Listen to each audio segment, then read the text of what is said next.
So once a week, I go through all my vitamins, my minerals, and everything, and I put them in um, my weekly Dispenser. dispensers. Thank you. And I keep my propanolol and midodrine separate because I take them 3 times. Everything else I just take twice a week. So I start out by doing that. Otherwise, I don't remember what I take and what I don't take. I wanted to show you some of the stuff that I take. This is my D3 that I take. I get it off a TikTok shop, actually. It's the only one that I don't get off of Amazon. But you take the beetroot powder. I just take it in capsule form. That way I don't have to taste it if I don't want to. One of my hydration boosts, not this one. This one uses stevia to sweeten it. But there's the one hydration pack that I used that was actually flavored with beet instead of using sugar. So it might be something to look into. I take this. It's liquid. You put it under your tongue, subcutaneous. They say it's the best way to take it, and I take that for boost my energy. I take oil of oregano instead of zinc to help boost my immune system, which seems to help if I remember to take it properly. And then for my constipation and diarrhea, I take a line at night, and then I take the super digestive enzyme in the morning. If I don't, then I can go a week without moving my bowels, which is really not good for you. But like I said, I keep all of my vitamins and everything on this shelf, which is half empty because they're on the table right now. But I keep them all there so that I know which ones I'm supposed to take and which ones I'm not supposed to take, because I forget very easily.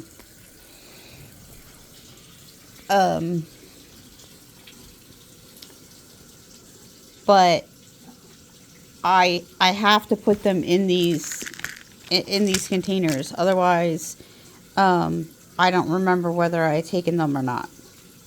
So, I mean, they could be sitting in front of me, and I like how you have you divided it with your beetroot powder, but for me that wouldn't be enough. I have way too much medication and stuff to keep track of. So, I try to keep all my pills and everything that is important in this basket, so that way I know what's coming up. And I do use the calendar on my phone and the calendar I have on my freezer in order to keep track of like birthdays, appointments, stuff like that, because I don't remember a lot.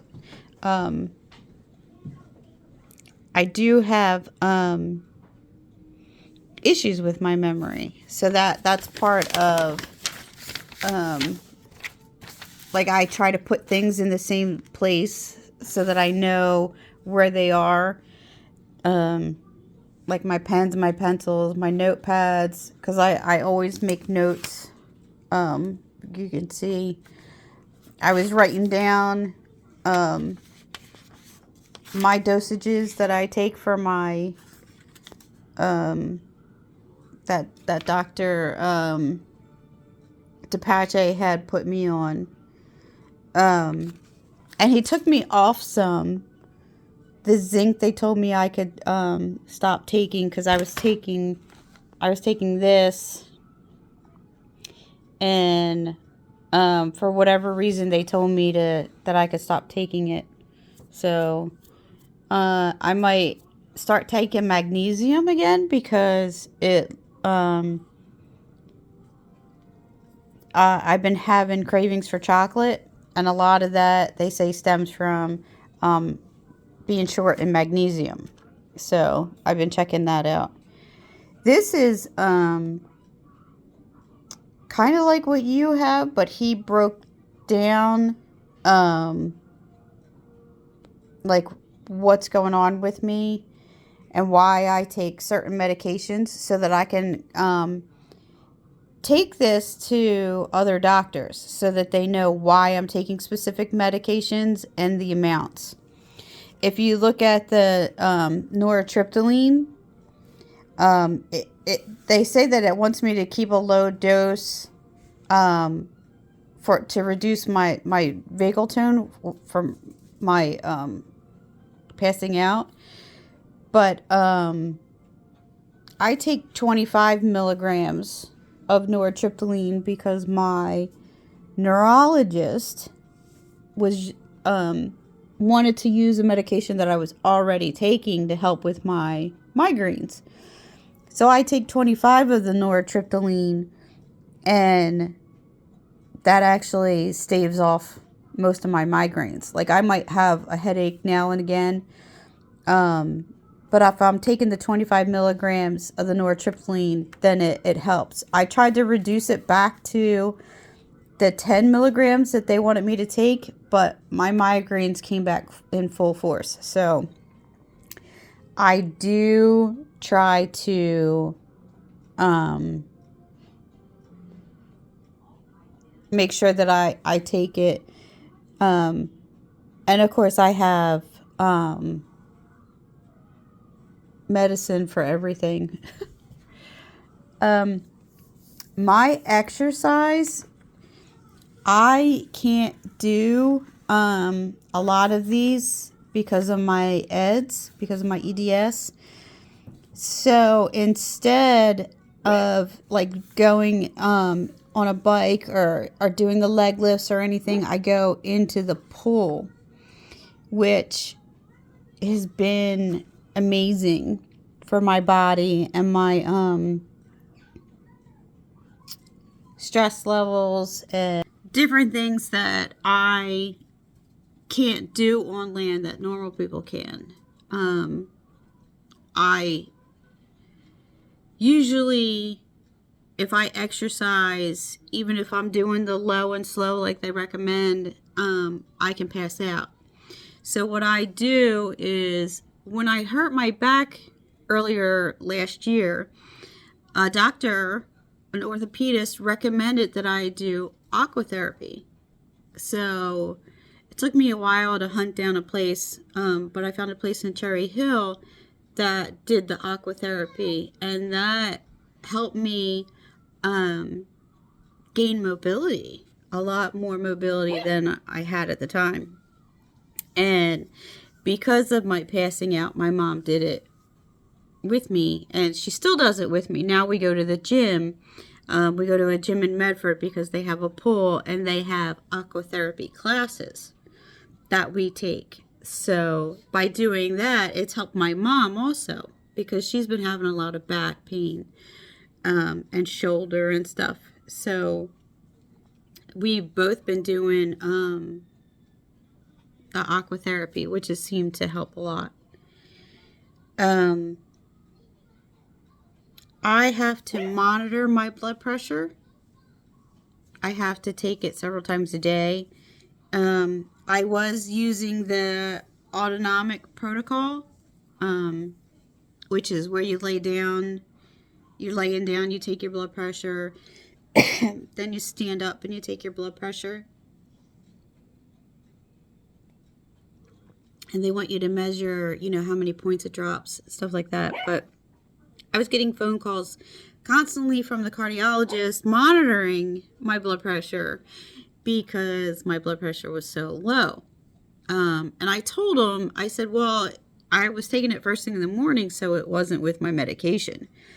So now they don't want me to do that. They want me to wait until afternoon to take my blood pressure lay down, take my blood pressure, then stand up and take my blood pressure again. On the medication, my levels only drop maybe 10, 15 points, but my pulse rate still jumps 20 to 30 points every time. So that's still another issue that we're working on, because with the propranolol, the midodrine, the fludrocortisone, it's supposed to stop that. But of course, it's not, which is why I still have issues, and I'm still working with them to try to find the right regimen for me. I noticed, oh, I've been seeing Dr. P.O.T.S for, I guess, 6 years now. And he sometimes he contradicts himself. Sometimes he says that this is going to be for the rest of your life, and then at other times he'll say, hopefully the medication and the vitamins and minerals and all the supplements will stop it, that it'll reset your autonomic system and you won't have to take the medication anymore. And I guess for some people who aren't as severe as I am, have seen the difference. But I haven't noticed enough of a change. If I go off my medication, my episodes just start all over again. So it's not something that I've been able to accomplish, which is something that I hope that would change, that I would be able to have a better quality of life, which is what I'm working on. So because I passed out a lot in front of people, I was having a lot of anxiety. And it was funny because I was in the pool, and the instructor pulled me aside and he showed me some breathing techniques because he saw that I was in a panic. I got caught, and I got caught going towards the deep end, and I couldn't bring myself upright. And I started to have a little bit of a panic, and he stopped me and he made me breathe. And you know the breathing technique where you breathe in for 4, you hold it, and then you release for 4. But as soon as you do that, it resets your mind, because now you're concentrating on breathing and you're not concentrating on whatever you were about to freak out about. So that's helped me too, doing the breathing technique. I've tried yoga. I've tried meditation. It just doesn't work for me. I can't shut my brain off, which is a big problem, because that's why I don't sleep. I take 200 milligrams of trazodone and a 10 milligram gummy for THC. And it's THC and CBD. If I take it alone, if I just take the trazodone, it takes me a really long time to fall asleep, and I still don't stay asleep. If I take just the pot gummy, I might fall asleep, but I won't stay asleep. So yesterday I actually picked up gummies that are supposed to be help me stay asleep. So I'm going to start trying them. I'll let you know how it is. I don't know if you have problems sleeping, but I toss and turn all night. Not only from my brain not shutting off, but from my pain. I'm in constant pain. And with not being able to drive, I have to rely on getting rides. So a lot of that is my mom and Colby. It's winter now, so Marshall's not working as much, so he could take me to some of my appointments, but it's always hit or miss. You know, like I gotta find a day that they're, one of them are available to take me. Usually, my mom or Colby are pretty good I don't know what I would do without them. I really don't. Um, I can stand for a little bit to do dishes. Um, over here, the dishwasher doesn't work, so I have to do dishes. I have to stand on the mat to help with the pain in my feet, but because standing too long here, it makes my back start to hurt really bad. And then because of the pain, I start having an episode with my blood pressure and my pulse rate. And so I've been working on that.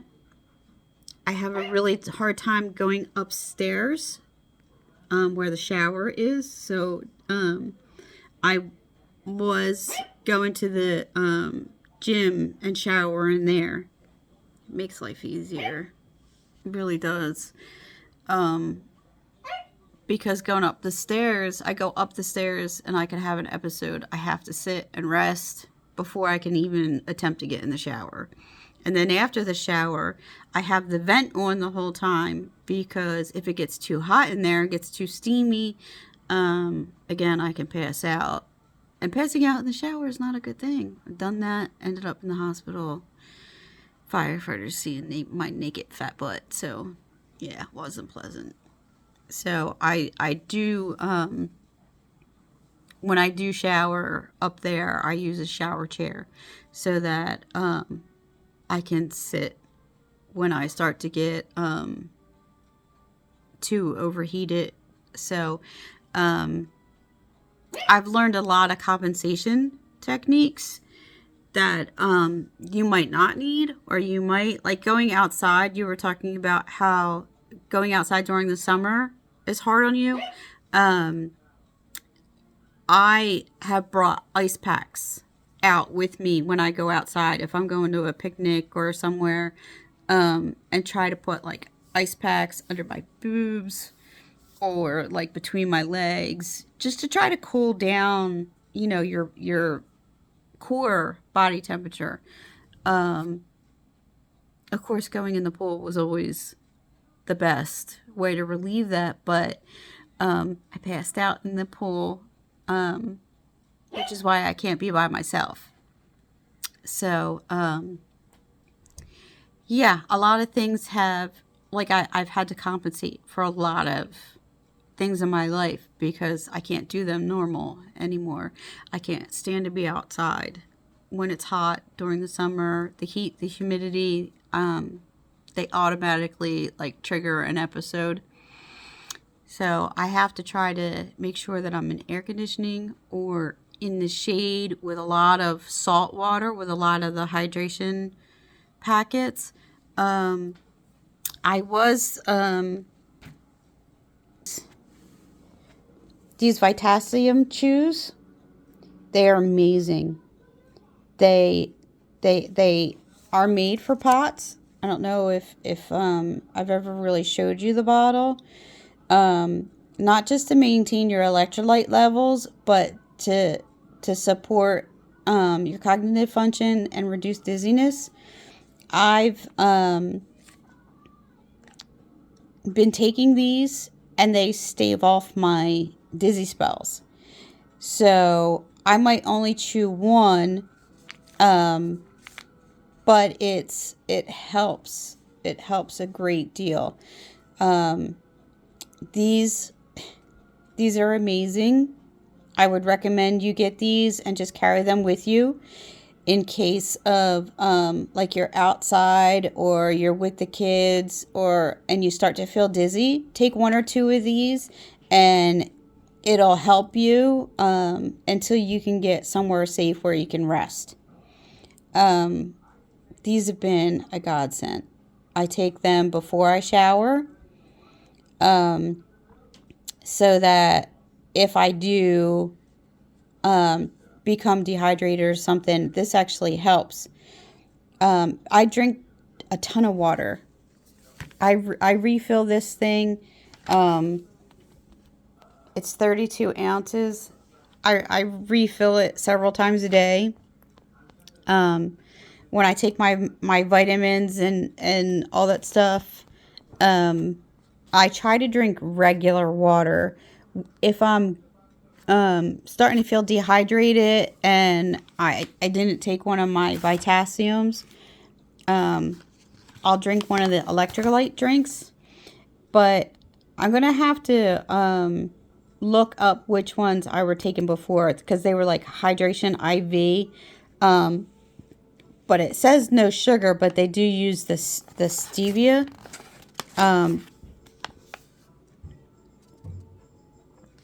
Yeah, the stevia leaf, and saccharose.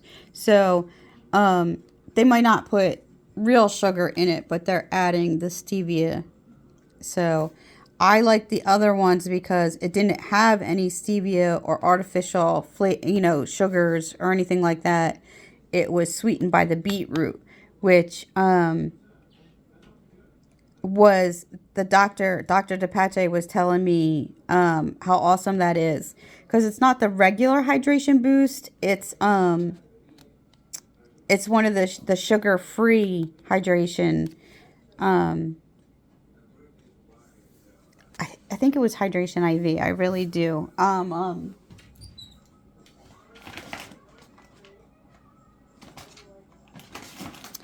It it definitely makes a difference. These are really tart, but they're grape flavored. I guess that's why I like them, because they're grape flavored. A lot of people don't like grape. But I did try another packet that had, this had a whole bunch of different flavors. The pineapple it's good, but you can't drink it a lot. And then there's the pomegranate, the grape, and the cherry. But they have passion fruit. This passion fruit. Sorry, I thought it was pomegranate. The cherry upsets my stomach, I guess, because of my acid reflux, and the pineapple. So I have to be wary of drinking them when my stomach is not feeling good. But again, these, they have the stevia leaf, but the hydration IV packets are what I was getting, and I'm gonna have to get more of that. These are just on sale, and I wanted to try them. I wanted to try something different, but I think I'm gonna go back to the other ones because they tasted better. I guess that's it for now. I don't have another checkup until May, but I see the neurologist, the gastro, so I'm always in doctor's appointments and stuff. But yeah, this is my Midodrine. You can't see that it's 10 milligrams because of the thing, the sticker that he put on it. See, 10 milligrams 3 times a day, and I still have issues, so we'll see what they come up with next. All right, I hope this helped, and I will talk to you soon. All right, bye.